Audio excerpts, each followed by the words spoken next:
Hey, Karndee, thank you for coming in. You're really doing some amazing work. You've got such a great background. I mean, you're a board member of the Creative Economy Agency, and you're a supervisory board of director of the Electronic Transaction Development Agency, and you were personally sought out by the founder and chairperson of DTGO to form, this FutureTales lab because the outstanding sort of profile and work that you have in the region. So thank you for coming in and sharing your insights with our audience. It's a very honor for me to be here. Thank you so much, Stephen, for having me. So, Karndee, you've got a great professional life and personal life, and just remarkable contributions over so many years. You continue to do so as the founder and head of the Future Tales Lab. What were the inflection points in your life? And it could have been something that happened when you were, 3 or 5 years old, that it could be something that happened in school or in your professional life, or it could have been a mentor and so on. What were those three magic moments that made you this wonderful person you are today? Oh, that's a very good question. I put a lot of thought into this. I think it started for me in very young age in the book that I chose to read. All along this time, it's all about, sci-fi, science fiction, future is gonna look like. And then it's more like imagination would bring into life. So I think that's a key thing that make me interested in reading more, find out more, and trigger all the curiosities, what we are doing today that will impact the future.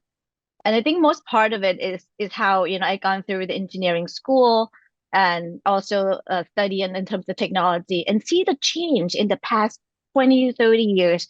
That's so quickly, so abruptly. So that's, even more that we need to understand the future more than ever. And then, along the road, my study and my first career as a assistant professor in Thammasat University from engineering school and also the business school. I get the chance to do the research about, back then it was about Southeast Asia as economic blocks about to form officially in 2015 in ASEAN. So a lot of research flow in as the research grants, especially those international organizations.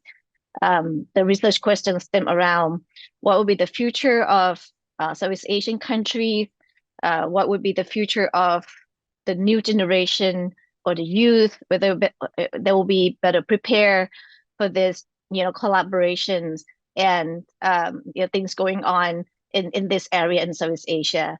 So that, kind of start with the research, very, very differently from my background, which is was in engineering and the forecasting models and optimization and things like that. Once we need to do something that more rounded and we have to take into account not just the quantitative data, but also, the societal qualitative data altogether. And that's a kind of shift the mindset and methodology uh, quite significantly. And that's how I learned to, study more about the foresight and the scenario plan. So that more like the research will lead me as a curiosity to here. So you indicated an early interest in science fiction and things like that in science, and then you studied engineering. Was it sort of your own motivation to study engineering, or were your family sort of suggesting you get into science and engineering? Well, I must say it's actually my own choice. I really like the subject back then. Well, we did not know much about the career occupation when we were young, but we know what subjects that is your favorite. So mathematics, physics is always my top, my favorite subjects, and also English. We don't use English much in Thailand, but I, learn it and get a chance to be the exchange students in America, and that's how I pick up English language so much. So it's more like similar what you really like, what you done well in school, and lead to engineering. And something that's I found a very fond of it, and Hollywood and movie also motivate me in some point. movie that I like is about time traveling, when you travel through times with a, physics theory and you do something in the past and then trigger the different futures. So that's I would think like, hey, this is so awesome. And it's always my favorite until now. Um, so I think this is more like the curiosities of what would happen if we do something right now and would have impact the future. So Well, that's really fascinating. So you yourself were motivated into science and mathematics and physics and so on. Now, I've come from the West, and usually there's women are underrepresented in the region that you're in. Are there a lot of women interested in things like math and physics and the sciences and so on? Well, we have the very small female engineering students back then. Because it's like maybe the stereotype or something like that. But as of now, when I, look and checked with my, peers in the universities, there are more of female students in STEM. Uh, some school is by half or even more than that. Well, I mean, that's really excellent. So really, your region is a model for the world. And you had an English, or I should say, an interest in English. And as you mentioned, things like time and other aspects were really fascinating to you from the science fiction genre. And then, so you end up in university. You studied engineering. What kind of engineering did you study? Industrial engineering and manufacturing. I see. Yeah. Well, I had the reason to go up, around the manufacturing back then because Thailand was, in the crossroad from upgrading the industry from 2.0 to 3.0 back then. Automation comes into play, and we have massive amount of investment comes in industrial, in the manufacturing. So that's kind of motivate me quite much. Where we want the engineers who are able to be able to communicate and be able to work in the national stage. So that's how motivate me as a industrial engineering and manufacturing per se. So then deep dive into optimization and simulation modeling. So that's what I complete my PhD. I see. So optimization and simulation modeling, then were you using sort of statistical analysis? Clearly, you're using computers Yes. in that work. And were you using at that time any kind of machine learning things or Yeah. Yeah. Machine learning was one of the subject, to be honest. Back then it was not like a full blown. It was one subject or in one topic in the in our course. So I took one, which is like quite fascinating. But that's just how I reflect that because back then, um, in order to write the code, for something so simple, what first takes such so long, but now you can do it just a second. So that's something changed and shifted so much in how we learn and how we actually accomplish the task. When I talk about simulation back then, it's just to me right now, I would say this is a simple problem statement, but it took me semesters to find out.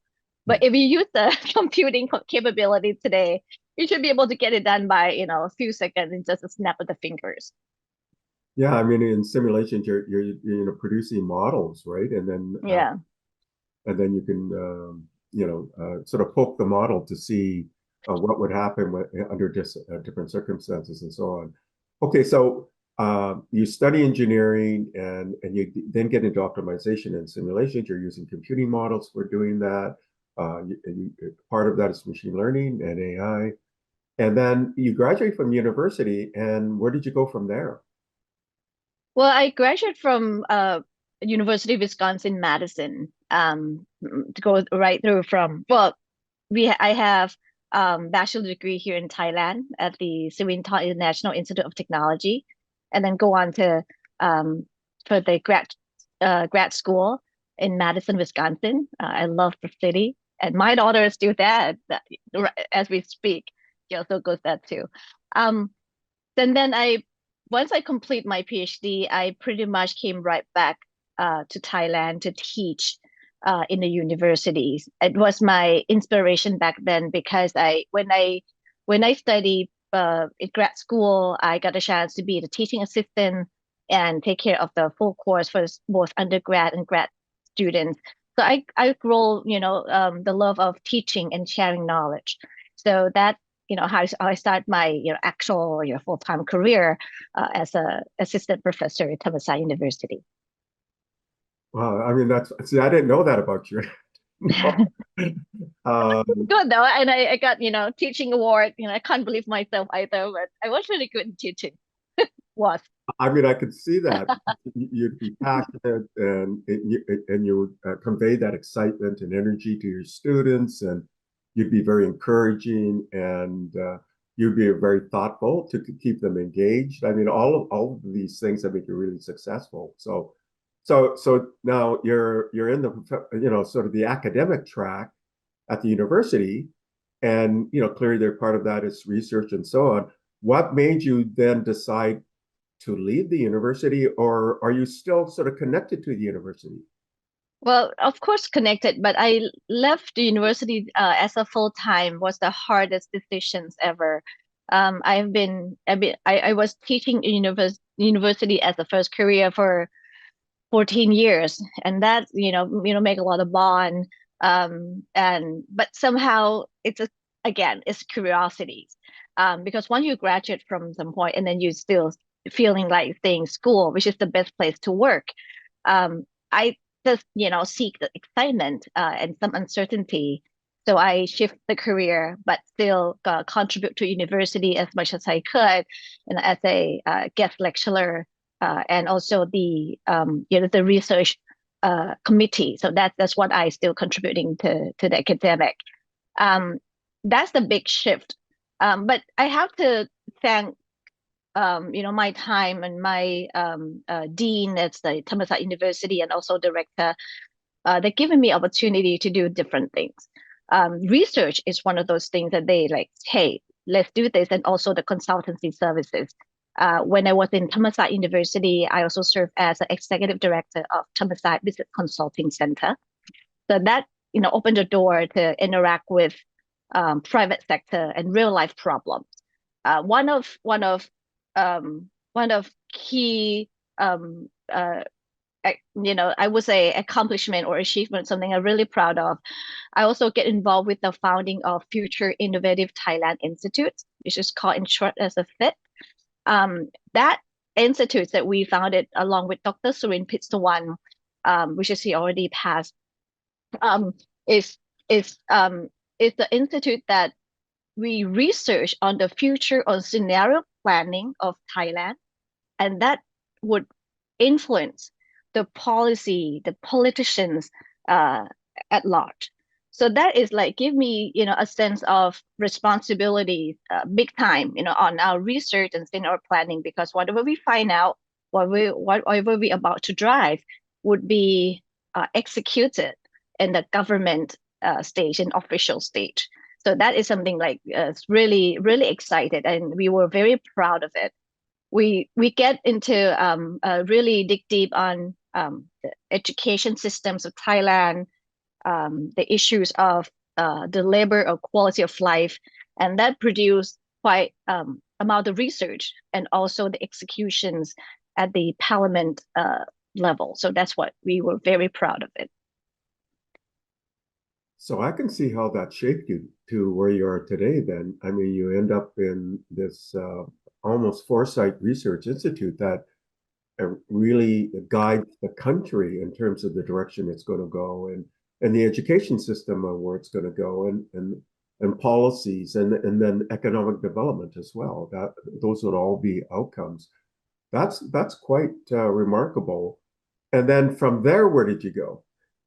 I joined the private sector and as a managing director and the founding managing director of C ASEAN, a subsidiary of Thai Bev, one of the largest companies in Thailand. That very step marked around 2015, where we would like to expand out, our understandings and collaboration of ASEAN or Southeast Asian youth. So C ASEAN was a platform to create the collaborations with ASEAN youth. So what that's what we did. We also spark up the innovations and also entrepreneurship, as well as youth startups back then. So we still have a lot of friends in Southeast Asia or 10 countries, everywhere we go, the community is still there, which is very nice. And also in ASEAN, not just the activities that we built, the collaborating platforms for the ASEAN youth, we also have the research track as well. And again, that go right into the future of us, and how we can develop the better future together as ASEAN youth. So that is along the way that drive me or lead into the future scenario and the action as of today. And then come the really key triggers, where DTGO approached me to do the research for them, which is DTGO. I'm very proud that I am with DTGO today. From Kun Tipaporn, the founder of DTGO, and the research that he would like us to do is, what would be the next what would be the how the next generation in the next 40 years looks like. So the research come quite broad, but that give us the appetite to understand more why DTGO would like to understand as far as 40 years ahead. This is quite, it's not common, because when we talk about future, they might likely to think about 5 or 10 years would look like, and then we plan out the strategy and the action. So that's also a key milestone, where I am right now. Okay, so we'll delve into the work that you're doing now and the founding of this really major FutureTales lab, which is under the company called DTGO and MQDC, and the family members who created that, or the family member that created that, it's actually part of the CP group. CP family is a really, really famous family, and the founding chairperson is just a remarkable leader and visionary, by the way. Just my insight, having met her and engaged with her, she's probably the finest visionary I've ever met in my entire life, right? So, of course, you're up there as well, so you're quite remarkable. But before we get into more of the FutureTales side and this lab that you founded, you're also a board member of the Creative Economy Agency, which is a public organization. Can you talk more about that work and its purpose? Sure. I was involved with the creative economy policy since a very early day. I don't know when, it's like 2012 perhaps. Um, and also now I serve as the board member of Creative Economy Agency. So the mission of this agency, which is a government body, we would like we are driving the growth of economy by focusing on the creative economy. So not just only the manufacturing or the hard side of economy, but also we try to leverage creativities, heritage assets, cultural, to create economy as well. So what we have done, we don't look at by just only the sectors, but also as the asset of Thai people, of the Thai culture itself, how we can leverage up.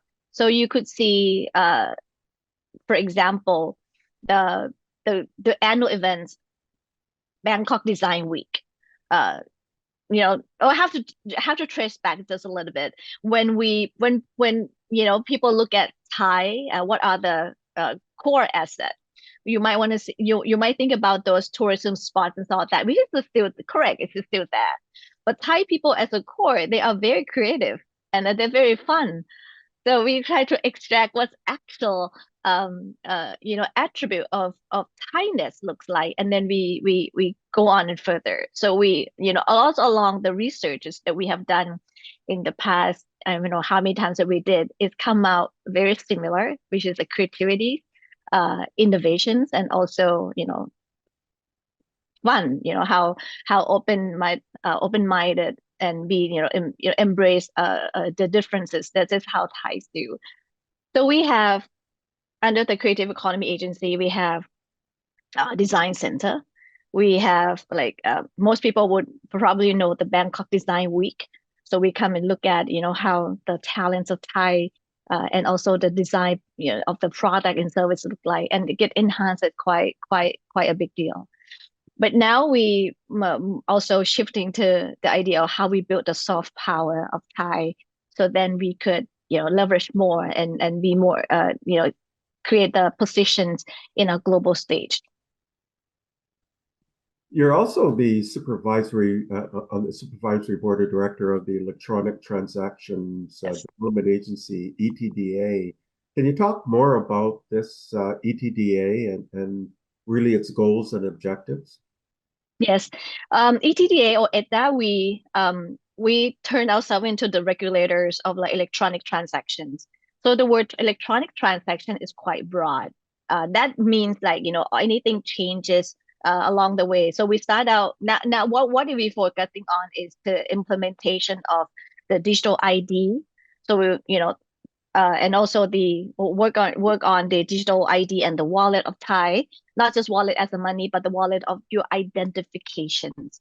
So that's grand things that we are working on right now. And also, this is my interest you, and we have to ask for your opinion a whole lot, which is a AI guideline. That's what we issue.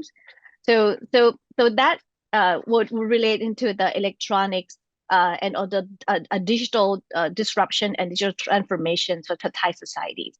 But we want to make sure that we have the proper guideline. We don't want to be the wild, wild west out here, because a lot of impact was positive and a whole lot of negative impact was going on. So, and that would try to keep up and help direct, not just only regulate and say what not to do, but rather what we should do as an industries, and also enhance a digital literacy in Thai society as well. Is the ETDA then sort of a multi-stakeholder government-hosted agency, but has industry and universities and other parties that are, constituents of this agency, or how is it sort of put together?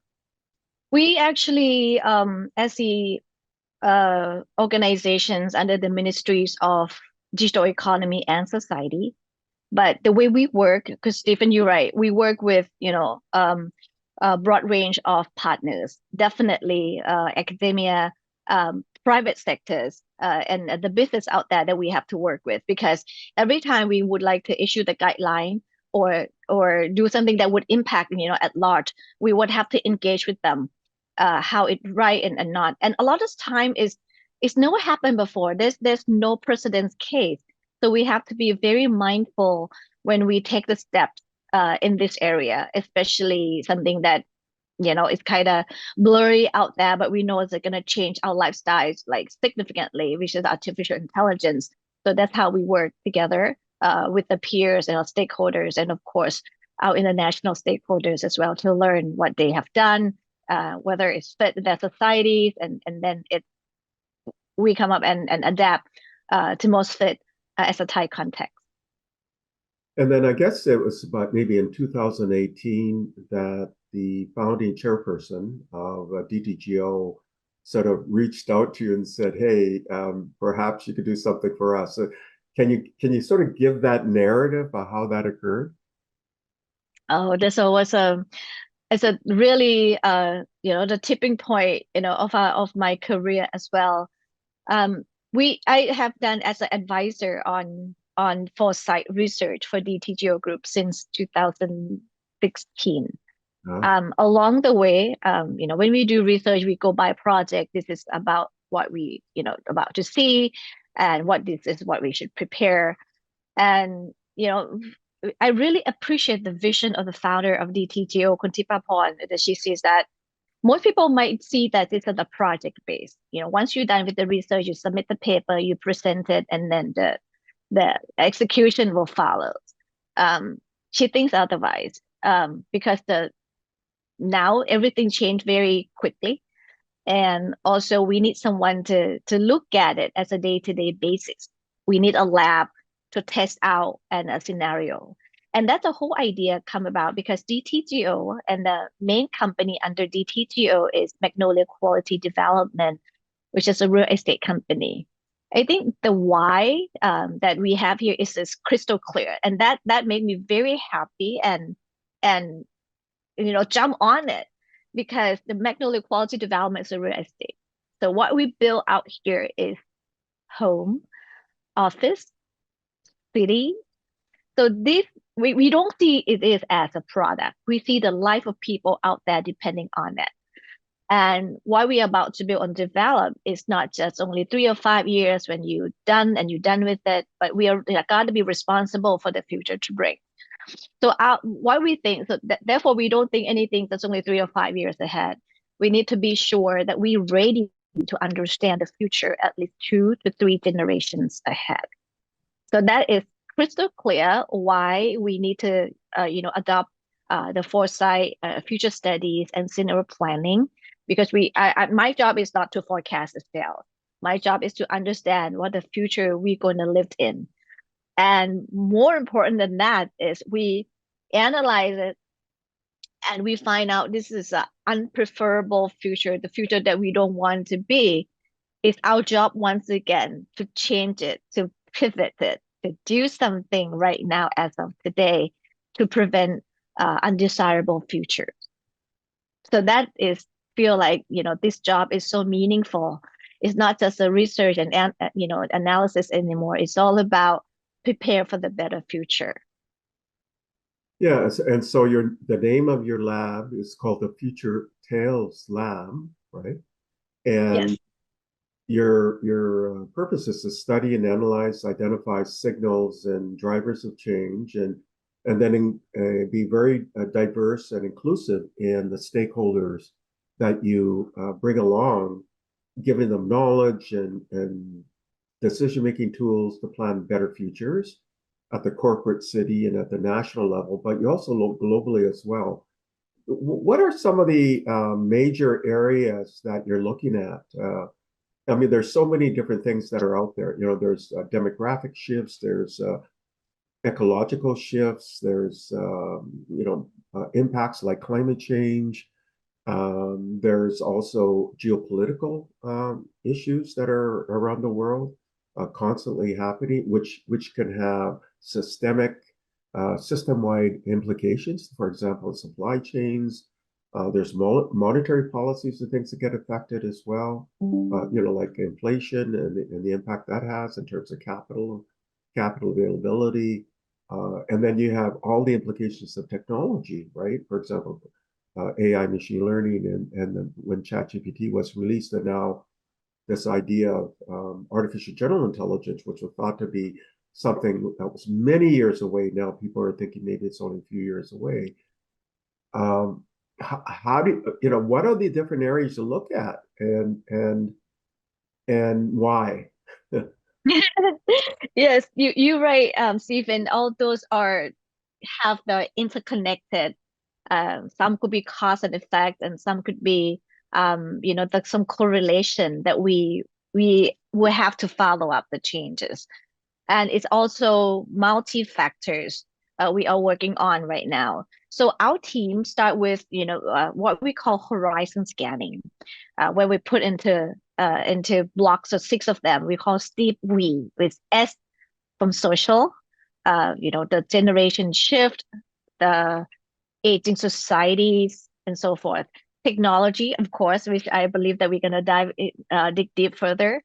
A lot of things that we forecast or study in 2017, that something would happen in 2030 or 2040. Now it's actually happening right now. So we have to have someone that, hey, it's not just, you can't put in the plan 2 decades from now. We got to do it right now, and we have to change it now. That's for example, especially the capability of AI. E is environment. We follow on and look at very closely. For the environment part, we very lucky to have our sister research lab, risk research innovation for sustainability centers, to look at in deep and also understand the impact and create and develop innovations, both for in-house and also sharing with the industry. And P is the politics, including geopolitics as well. It's not the same as 10 years ago where the geopolitics happens out there and it would take effect, it would take a couple years to affect us. Now it's actually affect right away in the minute in the matter of seconds or minutes. So we have to take a look at it.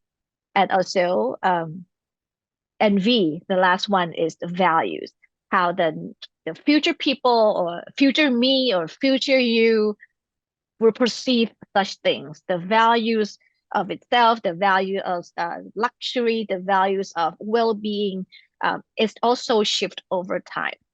So these are what we have been looking at all along the time, where the change like every day.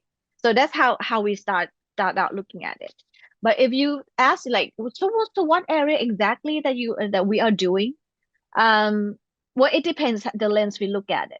We started out the grand project of the future of Thailand in 2030, which we were very lucky to partner with national innovation agencies in Thailand, who is actually have the Foresight unit in their in their organization as well.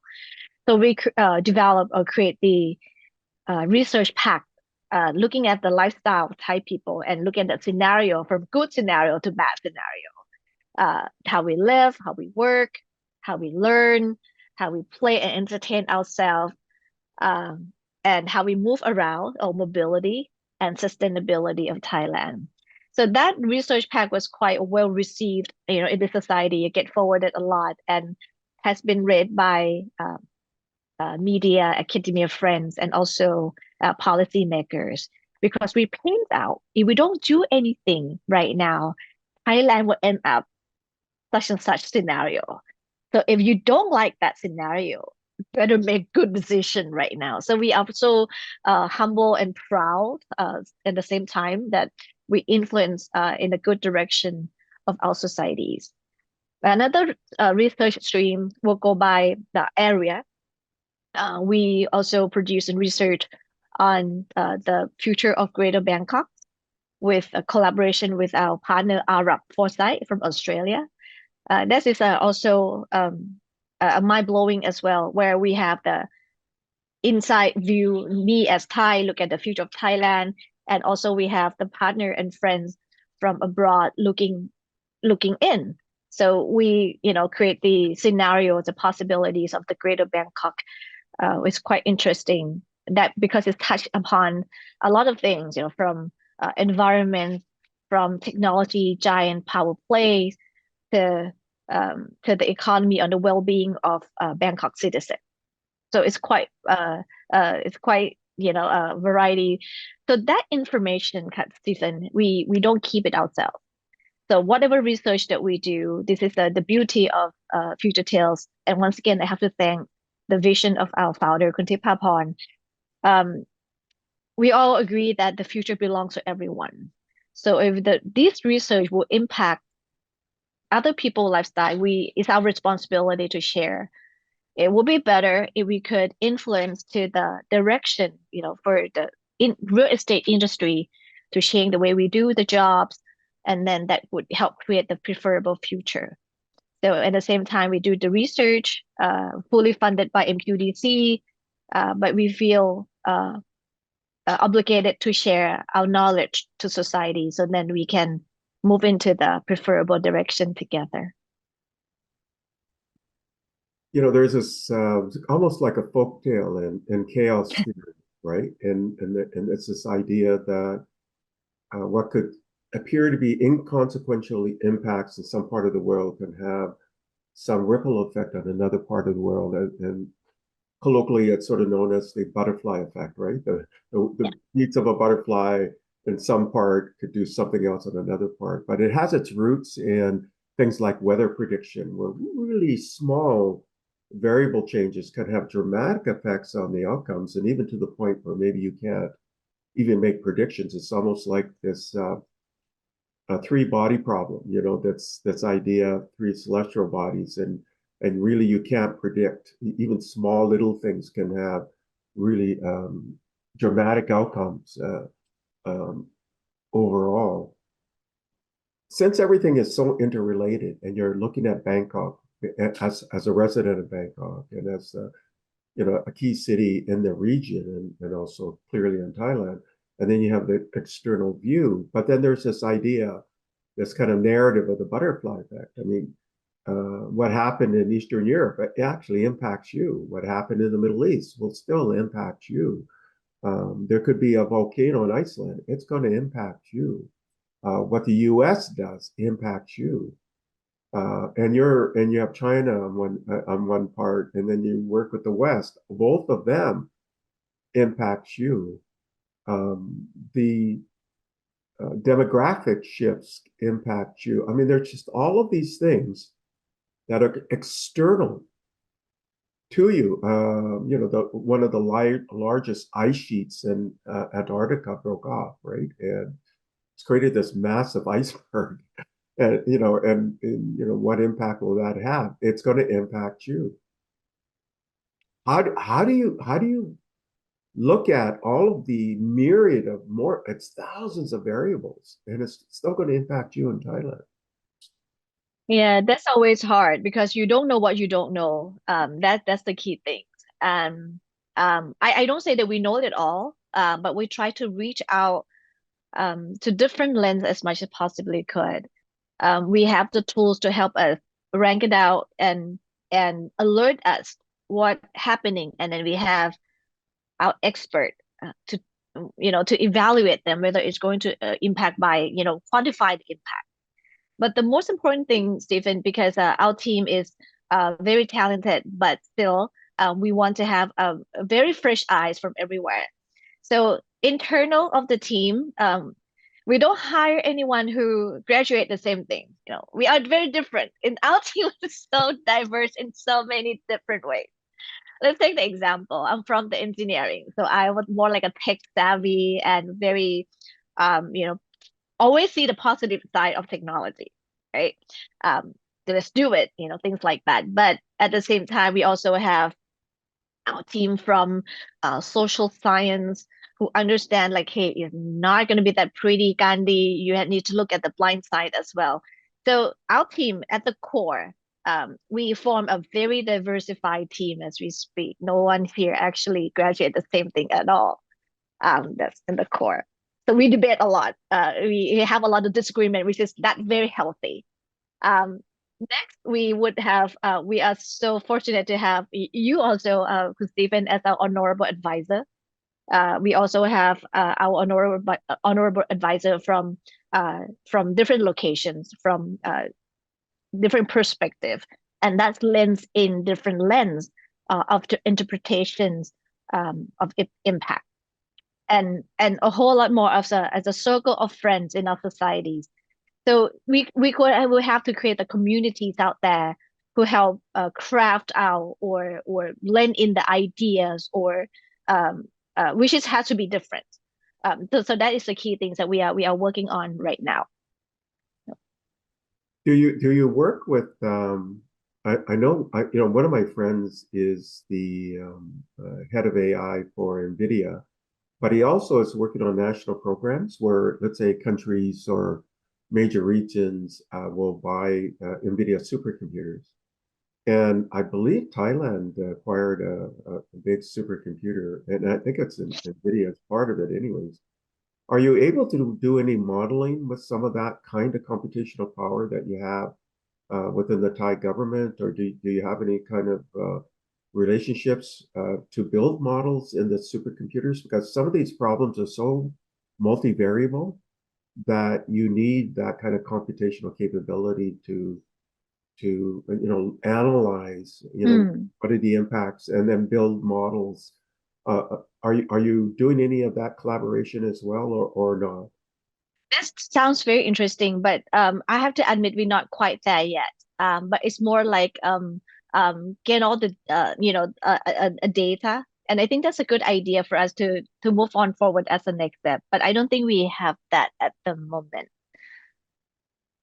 Yeah, or maybe it's something worth at least making that initiative, right? And then because it'd be good for your country as well. So it's Yes. not, and looking at building some models of your country, but then it's interrelationship with the rest of the world, and then looking at all of these different themes. And you talked about the social theme, the technology theme, the environment theme, the political theme, the values theme, and then all of the subsets that come from that. And you can even map that into, the 17 Sustainable Development Goals, the 169 targets that come from the Sustainable Development Goals, and then the 232 measures and maybe track some of that inflow that's coming with maybe UN agencies like the ITU, which is very focused on technology, and Foresight would be part of what they do as well. I'm just kind of actively brainstorming with you. And there's this age-old problem, or sort of in a way, a debate, right? Where they say P is not equal to NP, and what this means is that there's problems that could be solved in polynomial time. That's kind of like what P stands for. And then, and it's not equal to NP because things that can be solved in polynomial time don't equate to things that are non-deterministic and can't be solved in polynomial time. These really hard problems, a lot of them are nature-based, and there'll be areas you're studying, like the impacts of the sea, and what if the sea levels rise? What would that mean to your city, Bangkok, or which is then tied into climate change, which has all sorts of environmental impacts, right? And biodiversity impacts and so on. So have you, and because there's so much progress being made with hybrid systems, so supercomputers tied in with these new quantum computing, where with quantum computing, you can get into this P and NP problem where what was considered to be non-solvable, these NP problems, some of them can be now attacked or solved in polynomial time using quantum computers. Are you looking at some of that at all in the sort of We future direction, or? Yes, that I think that's a very much spot on. That's what we are working on right now. Because what we have done in the past few years, we separate out the foresight research in one track, and then the data analysis in different tracks. So what we're trying to do right now, especially deal with those data, the climate data, that how it would impact the societies.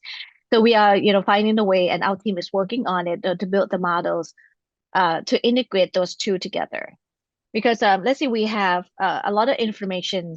What is the likelihood is going to be? How the society here would shift, and then at the same times we have the evidence data, especially the climate data is coming in. So that is the track that we would like to focus in the next few years as well.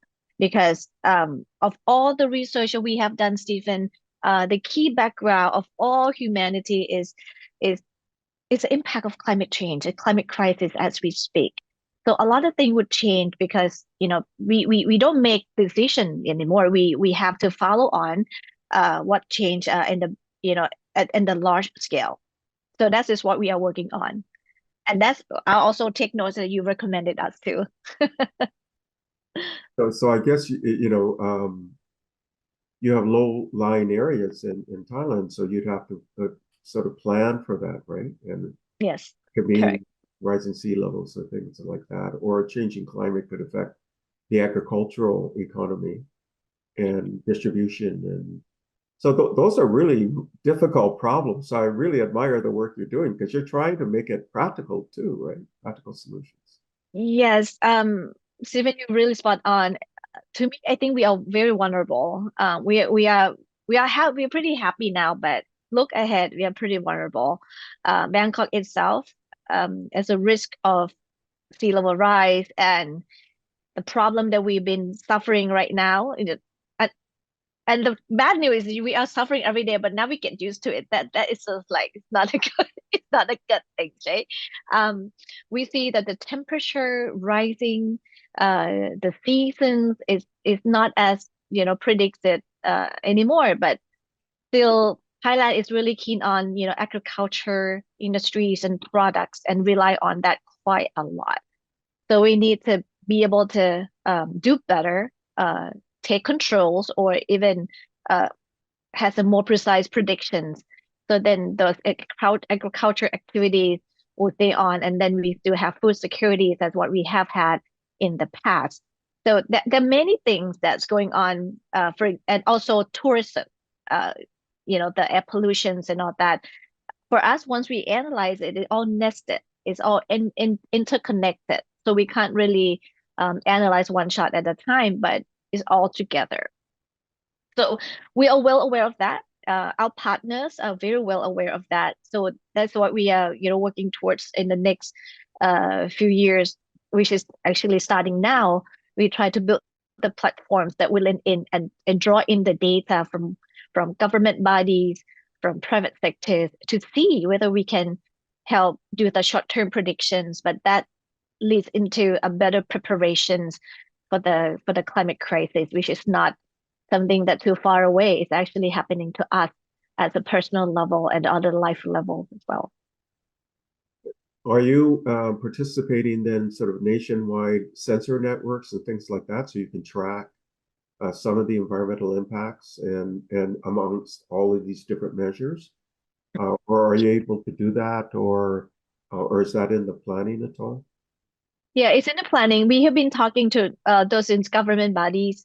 Um, well, again, that's another thing is ETDA is doing. We try to promote the open data, where the government data should be open, and then we could be accessed by me again from the private sectors. So we see the light coming. We should be able to access the nationwide data and the government source better. But that's not for commercial sense. That's for academic and research contributions and also the awareness of the society. Something that really came out of the blue to a lot of people was a sort of widespread use of AI, and it happened when OpenAI released their chat GPT, and 100 million users in just a matter of weeks, and then Microsoft embraced it, of course, and now you're seeing this really rapid proliferation of different models, both open source and then commercial models, and really being embedded everywhere. And then this idea that AGI is just around the corner, where it can solve problems that humans can, and perhaps even better. But it doesn't mean it's human; it's just different. What are the implications? Are you looking at that, and what the implications can be, again, from a societal, the technology implications, because then it could spread into or help progress other kinds of technologies. It can also be misused in other kinds of technologies. So it has a societal technology impact, and it would have an environmental impact as well, because AI can help in things like agricultural productivity and supply chain and a lot of good things, but it consumes energy. And then there's ways of using AI that don't consume as much energy, like neuromorphic computing or new kinds of computing chips. And then, I mean, AI is even being used in the development of new energy sources like fusion energy and things like that. And then, so that hits like the societal, the technology, environmental. AI has a political element to it as well, right? And then, of course, is the value aspect, and how will it change society and what impact will it have. What's your thoughts on that? And what are you doing some early work in that to take a look at it and maybe do some scenario planning of the impact, because it's not 20 years, it's going to be building up. It's now. Yeah. Now, yeah, exactly. Yeah, in many uh the circles that I've been involved, there's very active on this.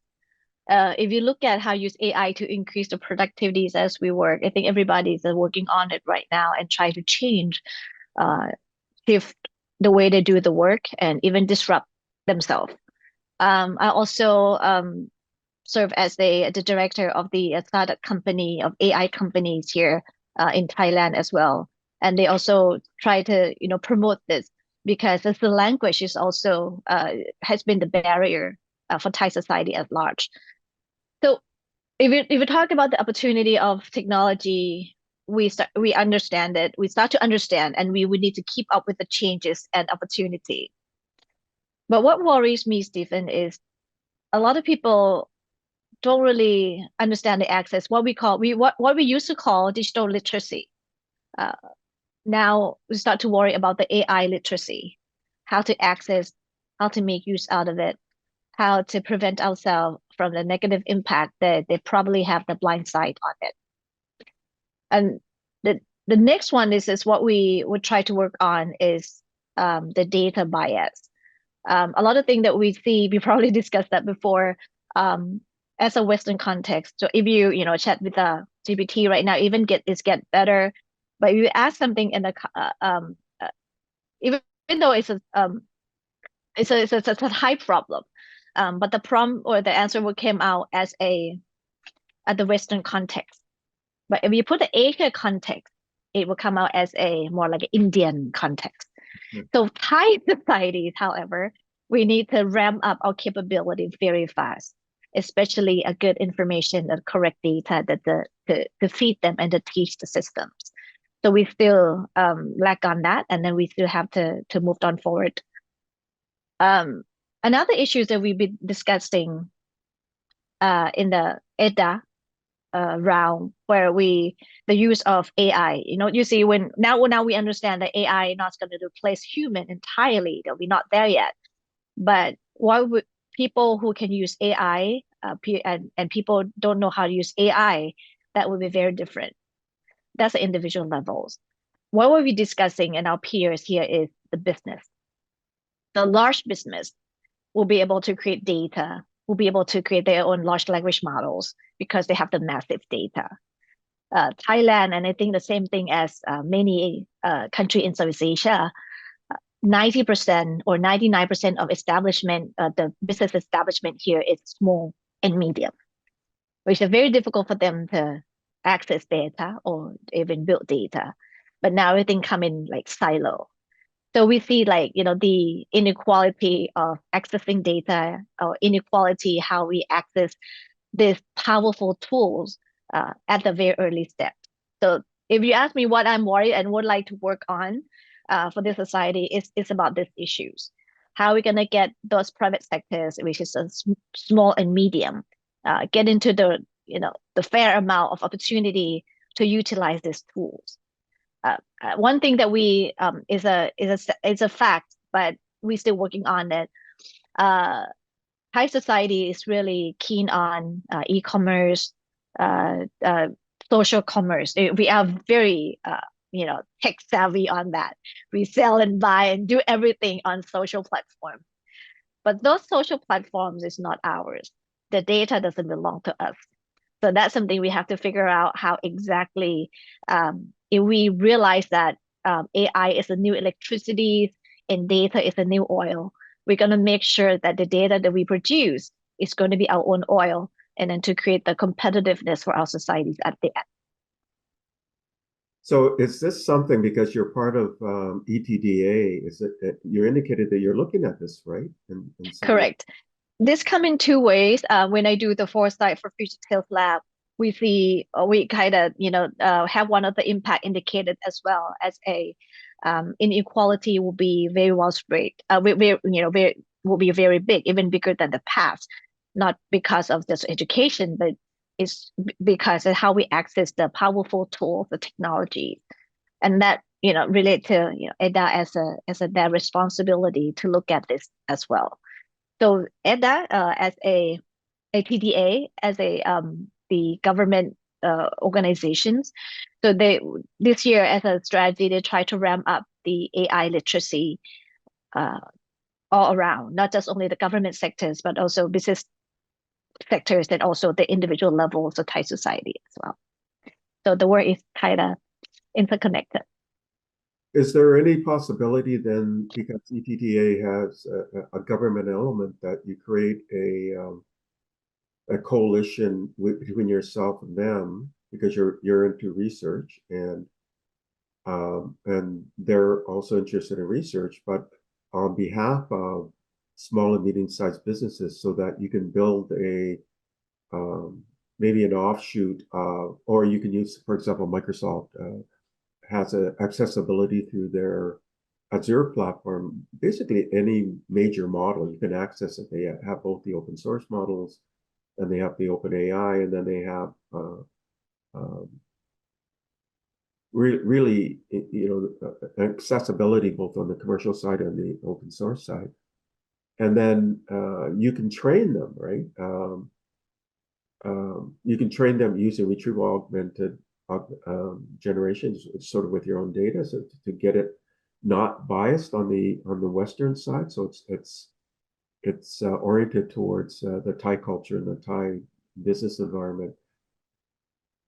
And by doing that coalition in some way, are you looking at that? And then you can create something, or even using one of the big commercial models, but train it so that it's more oriented towards what you're trying to do. The reason I mentioned this is I just hosted a generative AI summit for government, and Brazil is doing that. Brazil has created a federal agency, but what they're doing is they're taking the existing models that are embedded and Microsoft deals with a lot of them. They're available, including they have they own GitHub, right? So, but they kept it open source. So, um, and then in the speaker that I brought in, they use this idea of retrieval augmented generation, where you use an existing model like the OpenAI GPT-4, or you could use GPT-4 Turbo, the latest one that came out, and then you can do additional kind of context building for it using this idea called retrieval augmented generation, where you give it additional data that's really custom to who you are, and that's how they're using it within one of the federal agencies. But ETDA could do this for small and medium-sized businesses, but uses RAG technique to have it oriented towards the Thai way of doing business and Thai culture and so on. I was talking to a friend of mine in India with Tech Mahindra, which is a company in India, and they decided, because India has over 1,600 dialects and 27 tongues, that company has built their own large language model, and they're training it using available public data. And they're doing that because they're finding that the Western sort of based ones can't handle all the dialects in India, the mother tongue. So they realize to get something that'll work for them, they have to create this themselves. But it's a company that's leading that. Is that something that you think could be entertained within the ETDA, or with MQDC and FutureTales working with them? Yeah. Well, ATDA may probably not going to develop themselves, but they're going to be the platforms for Thai developer to do so. That's what they are promoting as is. Yes. Okay, so we covered some of the aspects of doing it with the FutureTales lab, but you're doing forward-looking reports on things like human life, the future of mental health, and wellness and education work, sustainability, this idea of digital twins and augmented reality and virtual reality, which used to be called the metaverse, but that term isn't as popular anymore. But it's still Yeah. happening. Extended reality is the word that we actually refer to since 2017. Yeah. So let's stick on extended reality. Yeah, and then artificial intelligence we talked about. Yeah. It's a space economy. What interests you in the space economy? Yeah, I think I like to mention this as well. Very very visionary of our founder once again. But actually dated back where we have done the first research with the TGOs. So one of the grand, conclusions and the big summaries of 2050 was one way that we live on Earth in a very different way. We have to deal with climate change and pollution. So we have to develop innovation. The other extreme scenario is the space migration, and that's quite extreme. That space migration meaning that we can't live on Earth anymore. We have to find a new frontier, which is out there in space. So then triggered the idea that, hey, we are the real estate, the real estate or home actually essential to every life.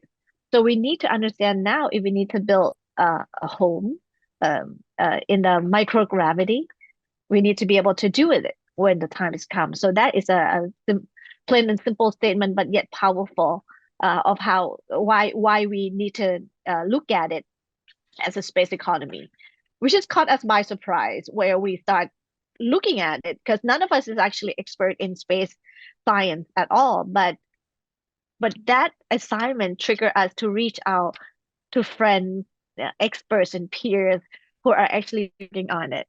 Stephen, what we're really proud of, we work with this young talents who are very space enthusiasts. They're in high school, they're in universities, they're very smart, and they follow on all the technologies that's going on. So that's kind of as ramp up the technology out there. And then to the next steps where we need to understand where to invest, where to engage in the new economy, which we believe to be the new economy, which is a space economy. So yes, again, so all the reason here is to stem around. We got to build um, the well-being of all life, either on Earth or elsewhere. So that's why we start to study the space economy, the trends, and follow on the breadcrumbs of investment and innovations out there. So, Karndee, I'm sort of aware I know you got a busy schedule. Are you constrained so that you only got 3 minutes left and you've got an important meeting to go to, or can we go a little bit longer? I actually have another meeting at 9 Bangkok time, but it's okay. We can stretch a little bit more if is that okay with you? Okay, so yeah, so I'll get to this at the very end. Is there anything else then that you want to mention that are your goals and your vision with the FutureTales Lab? I mean, what do you hope to accomplish, for example, 2024?